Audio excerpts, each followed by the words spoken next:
So what's up, guys? This is just a video explaining, about some stuff I'm gonna be doing over the weekend to the Jeep. One of the things I've already done, which I'll show it in a second. But the big project's just gonna be putting some rock lights on the Jeep. I did mention in a previous video that I was gonna put some on it. I was being funny, but I was being serious. I actually did plan on putting these on just because I have it lifted a little bit. I've had rock lights on vehicles before. The Ram that's on my channel, the 2014 Sport, it had some Oracle RGBW lights, and I really didn't like them. They weren't very bright, especially for the amount of money you pay for them. And then you order them, you get them, you think that you're supposed to use a certain kind of app, but then you try to use that app and it says it doesn't work. So then you call Oracle and they're like, oh yeah, you're supposed to use this one. But they don't tell you that ahead of time or any instructions. So I probably won't buy anything from Oracle ever again. And then on the red 2006 Tahoe on my channel, I had a set of just regular white rock lights off of Amazon that I really didn't pay a whole lot for, and then just a normal switch. I had no problems with them. I had them on there for a while until I got rid of the Tahoe, and they worked up until then. I'm sure they still do. So I bought a set off of Amazon again because I don't really see the point in spending $200 on rock lights. I mean, yeah, if you're gonna go and take it to shows or take it to SEMA or do something like that, I guess. But again, the cheap ones that I've had in the past, they worked perfectly fine. They were just as bright as I wanted them to be. These I've tested. They're just as bright as I need them to be. So, it is what it is. But these are what I bought. There's 8 of them. They're bright white. They're actually really bright. But they are LED, obviously. It says RGB mode. I don't know where the fuck that came from. Because there is no RGB. These are actually white, so I don't know where that came from. But it also says there's an app, so I'm not sure what that's all about. But anyway, that's the company, Dark Eagle. They don't know who I am. I really don't know who they are. I just found them and it's like, oh, okay, I like those. So I bought these. They're like $40 some, I think. These do come with extensions. It only comes with 4, but I'm buying another set of 4 today. That should be here tomorrow, which is Saturday because today's Friday. So I'll probably do this Sunday when I'm off. But again, I got 8 of them. They come in, I think, 4, 6, 8, 12, 10, stuff like that. The normal even numbers that you would expect. I know they come with 20. I don't need 20, but you get the point. So there you go. So this is what they look like. There's quite a few LEDs in there. I do like the little prism shape that the cover has on them, or the case. They look fairly good for what they are. They are plastic. The ones I had on that Tahoe were metal all the way around. So, it is what it is. We'll see how they do with the test of time, see if they'll leak. I'm sure they will. But, it is what it is. It actually looks like they got a little bit of a gasket in there. You can see it right there. It's a little rubber O-ring. So never mind. They might not. We shall see. But anyway, one of the reasons why I wanted this kit was the kit that I had for the Tahoe. Wasn't really a kit, I guess. But they were a set of lights that didn't come with no controller. They didn't come with nothing like that. They were just 8 lights that literally just had, just like this, which I'll show this more in just a second. I'll talk about it. They were just, a power and a ground. That was it. So you had to run wire from the back of the vehicle all the way to the front where the battery was. For me, it's a little bit different because the battery on the Jeeps, for those that don't know, they're under the passenger seat, the front passenger seat, which is a little bit easier, I guess, if you want to look at it that way. It kind of makes it a little bit harder now because now you have to find a way inside the vehicle where you used to have to find a way to get it to the front of the vehicle. I would have preferred it to be probably in the trunk or something like that, but it is what it is. Not a problem. Nothing I can't work around. But anyway, so this I wanted because it, already has, this where I can link up all of them together. And it's a lot easier to keep, track of.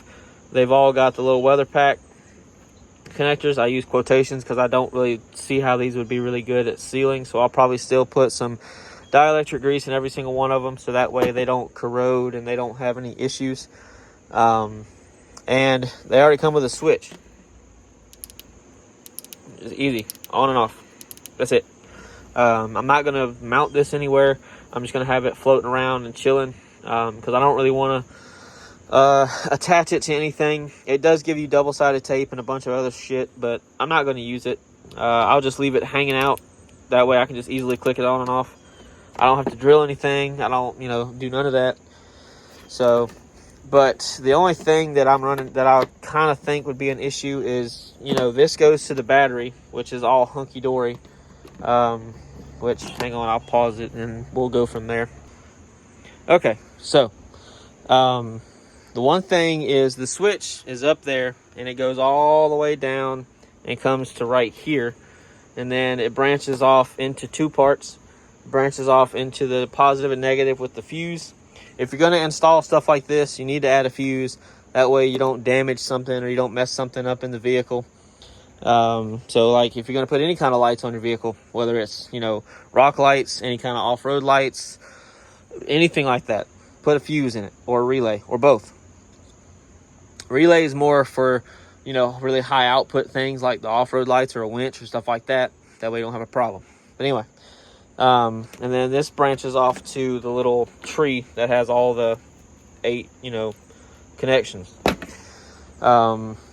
This probably won't be an issue because I can probably find somewhere in the center of the car to put all this, or I can just do it in where the battery is.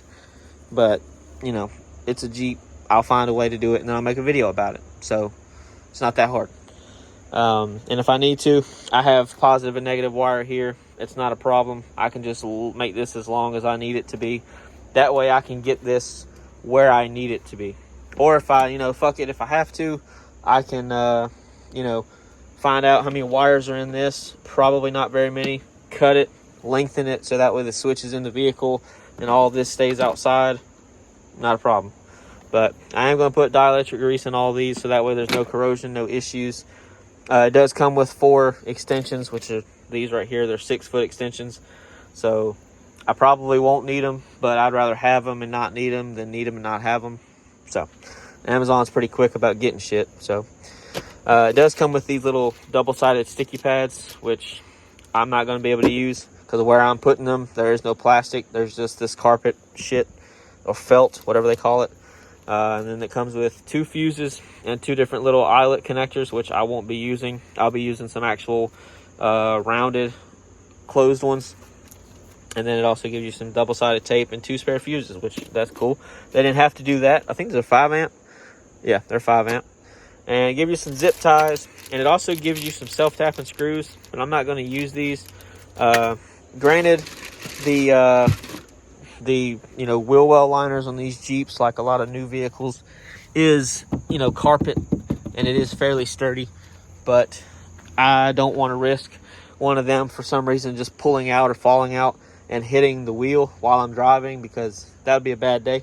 So I've got some of these M4 by 0.7 nuts and bolts and washers. The washers are just an added security, just so that way they don't pull through. Just keep in mind, and I do have to drill holes for these, so I already know that. I have drill bits, that's not an issue. Just know that you are going to have to drill 3 holes for each one that you're going to do. You're going to have to drill a hole for the 2 mounting screws, but you're also going to drill a hole for the wire itself to go through. So I'm going to mount them like most people do, and like I've done in the past. I'm going to mount one on one side that's angled a little bit, and then I'm going to mount the other one on the opposite side. And that's pretty much it. I'm not going to put any underneath on the sides or on the rear or under the front. I'm just going to do it in the wheel wells. That should be more than enough to light this up to where it looks nice at night, and we'll go from there. If I decide that I need more light, I'll order another kit. It's pretty simple. I'll leave in the description this kit along with the extensions in case anybody wants to do this themselves or wants to use them for their vehicle. Doesn't have to be a Jeep. These kind of things are universal, which means they'll fit everything. It's just you have to make them fit what you're putting them in. So you can use it on a four-wheeler, you can use it on a Jeep, you can use it on a truck, SUV, side by side. Fuck, you can put them on a boat if you really wanted to. I don't know how waterproof they are, but you could do that if you wanted to. So there you go. The other thing I did do was I removed the front Jeep emblem off of the hood because it's just godly and annoying, and I don't like it, and it just looks a lot nicer without it. So I just got my heat gun, heated up the emblem a little bit, pulled it off with some pliers, and just used a rubber eraser wheel to get rid of all the extra glue or whatever it is. And here we are. It still needs to be touched up, like it needs to be polished and stuff like that, but I'll probably do that when I clean the Jeep or wash it again. So but yeah, that's pretty much what we got going on. So that's pretty much it. So once I get all this done and I get all of it figured out, I'll explain how I did it, and that's it. So hope y'all enjoyed, and I'll see y'all later.